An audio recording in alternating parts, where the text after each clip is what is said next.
First of all and foremost, I am happy that we've been making a lot of progress on this issue over the past few months. Previously, law enforcement and our opponents would always completely deny any medical benefit to marijuana, and recently we've seen a very happy evolution in their views. Now they're saying they're out to protect the legitimate patients.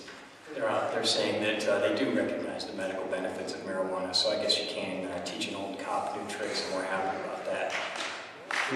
The other issue that I need to point out here as an attorney, and I've represented probably well over 100 medical marijuana patients and caregivers in criminal courts.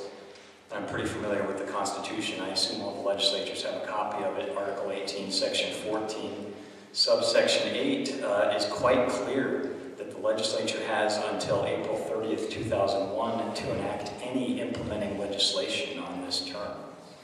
Obviously, we're well past April 30th, 2001.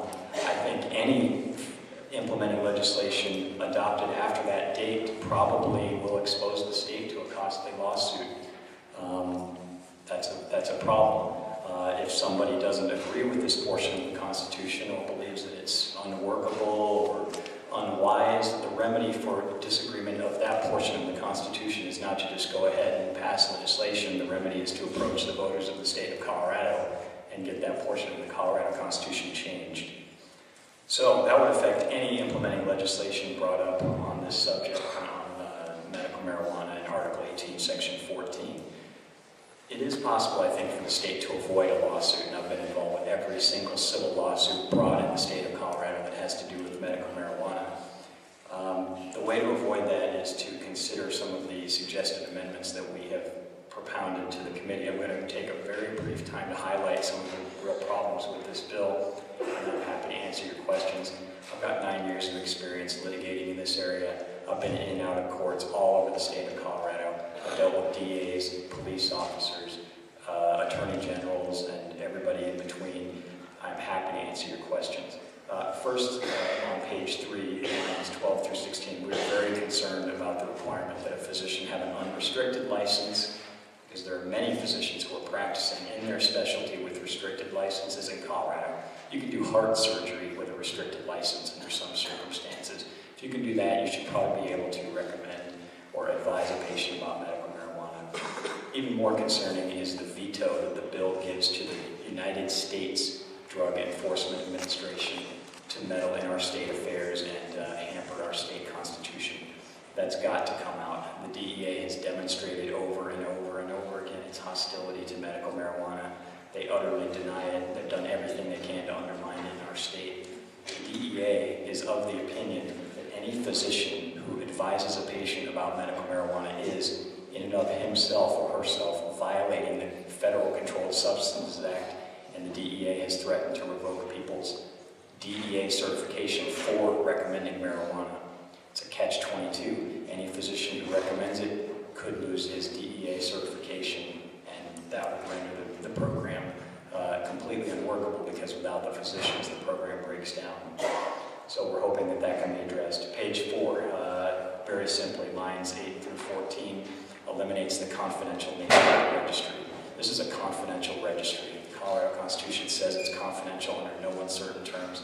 That can't be amended without a vote of the people of Colorado. So it's got to remain confidential. It cannot be used as a device for witch hunts against doctors who courageously recommend medical marijuana. That's wrong. We shouldn't do that. These doctors are already persecuted enough. They're all over the newspaper. They're being criticized and persecuted by law enforcement all the time, and so we should not use this as a device to further persecute them. Page 6, lines 18 through 17. Physicians, this would prohibit physicians from providing even medical advice to caregivers at all and getting paid for it. That's a problem. A lot of caregivers want to become patients themselves. They should not be restricted from doing that. We don't disagree with the theory that doctors should not be financially interested in whether or not to issue a physician advice. Therefore, if that amendment could be just tweaked a little bit, we certainly don't disagree that a doctor should not be in an ownership position of a dispensary. I've always advised my clients who are physicians, you cannot own a dispensary under existing law, because existing law says specifically a caregiver cannot be a physician. That's already in the law. this would only qualify that. But it certainly needs to be fine-tuned to allow a doctor to occupy the same place as a dispensary if he or she pays rent to that dispensary or wellness center. And that is only comparable to every other hospital really in the world. Every time I've received a prescription for serious narcotics for back pain or some sports injury or something like that, the doctor gives me the prescription. I go to the pharmacy in the hospital under the same roof, in the same location, pay money to the exact same thing. I use Kaiser myself, so I pay the doctor and I pay the pharmacy. I write the check to the same thing. So what we would do here is hold medical marijuana to a higher standard that no other physician specialty needs to meet. Page 7, lines 6 through 18 and 21 through 23, and also page 8, that entire subsection should be deleted to the extent that it allows the Colorado Department of Public Health and Environment any oversight authority whatsoever on physicians. The Colorado Department of Public Health and Environment, and I'm well acquainted with that agency, having sued it, is simply just not set up to deal with physicians and oversee physicians. We already have a board in Colorado that does that, the Board of Medical Examiners. It's just an additional layer of government that is unnecessary, and it would burden the CDPHE as well. CDPHE takes 4 months to issue a registry card. 4 months, they're overburdened. They can't deal with the burden like this bill gives them.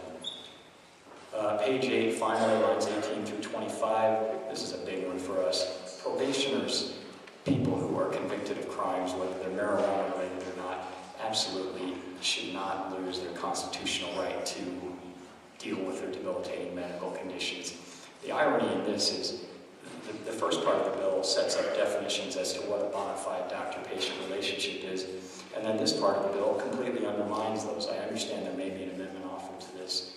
We strongly support that, but in undermining the bill's earlier position on bona fide doctor-patient relations, it said that a court-appointed physician then gets to decide whether a probationer or somebody convicted of a crime can use medical marijuana. That court-appointed physician probably doesn't have a bona fide physician-patient relationship with that patient.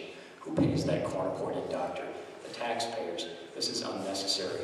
We've also got a case in front of the Colorado Court of Appeals, People versus Durkin, which I'm litigating right now, and that involves the issue of whether a probation can be prohibited by a court from using medical marijuana. And in that case, the District Court of Routt County, Colorado, said, I'm sorry, Mr. Durkin, you're on probation, you can't use your medical marijuana, you're just going to have to suffer for the next 2 years. That's what the court said to this man on the record. We have that record, we're appealing that to the Colorado Court of Appeals. It is wrong for a judge sitting on a bench wearing a robe to practice medicine. It was wrong for that judge to substitute her judgment for the judgment of the doctor that recommended medical marijuana. That's wrong. We're settling this issue in the Court of Appeals. We should let that process play out. We should not restrict people who happen to have a criminal conviction from their medicine. It just doesn't make any sense. So thank you very much for your indulgence. I'm happy to answer any questions that you have. Thank you, Mr. Corey. There's a lot to digest here in all of these amendments, and so some of us may have some questions. So. We didn't know this bill was coming up until yesterday for hearing. So oh, okay. Well, it actually was on the calendar of, I think, beginning Wednesday. Well, that is yesterday, isn't it? Feels like longer. Shows how my life goes. No, Tuesday. Actually, I announced it. Representative Kagan. Thank you, Madam Chair. Mr. Corey, welcome to the committee. Thank you. Thank you for coming. You suggested in your testimony that you believe that marijuana, medical marijuana, should be treated like other medications. And you talk about confidentiality. Am I not right in thinking that when the DEA checks whether there's overprescription of narcotics, that they actually have the right to see who the patients that a doctor under suspicion is prescribing those narcotics to, so that for medical marijuana to be treated the same as other medications, it would be consistent that the names of the patients should be revealed, or at least the identities of the patients should be revealed.